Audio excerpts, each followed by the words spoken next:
Эжеке, сиз буга чейин дагы айтып кеттиңиз, ушундай эксперт экенсиз, кесиңиз боюнча юрист мыйзамдарды жазат экенсиз, долбоорлорду көтөрөт экенсиз. Ушул жаңы конституциябызда жалпы канча берене бар, айтып койсоңуз?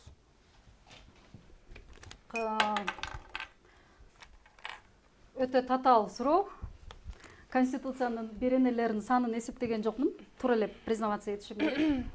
Бирок мен бир гана мыйзам жазып иштеген эмесмин, мен өзүм мугалим болуп иштегенмин. Биринчи кесибим боюнча филолог мугалиммин.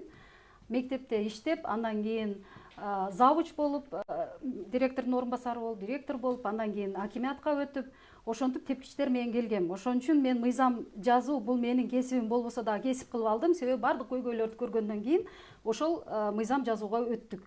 Себеби мыйзам аркылуу гана биз жашоону оңдосок болот экен да. Эми конституция боюнча, конституцияны мен бүгүн бардыгын толук карап чыктым. Конституция абдан жакшы өзгөрүүлөр киргизилди. Мисалы үчүн мен көптөн бери мен жооп бердим. Мен канча экенин билбейм деп айттым, туурабы? Мен честно айттым. Билбейм, бирок конституцияда президентке көп ыйгарым укуктар берилип, акимдерди президент шайлап аткандыгы мага абдан жагып атат. Акимдер эми айыл өкмөттөрдү эме кылат.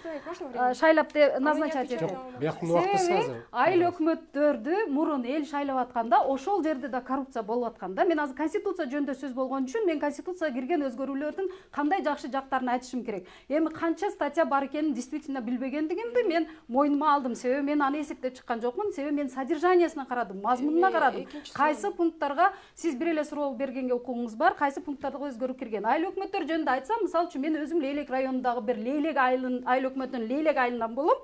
Лейлек району, Лейлек айыл өкмөтү, Лейлек айылы. Ошол айыл өкмөтү эч кандай жумуш жасабай туруп эле канча жыл убактын өткөрдү, канча зарплата алды, айлык акысын алды. Аны эл шайлаган.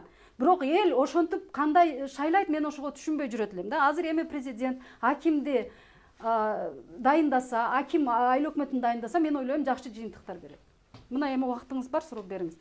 Өзү негизи суроо бир эле жолу берилет, туурабы?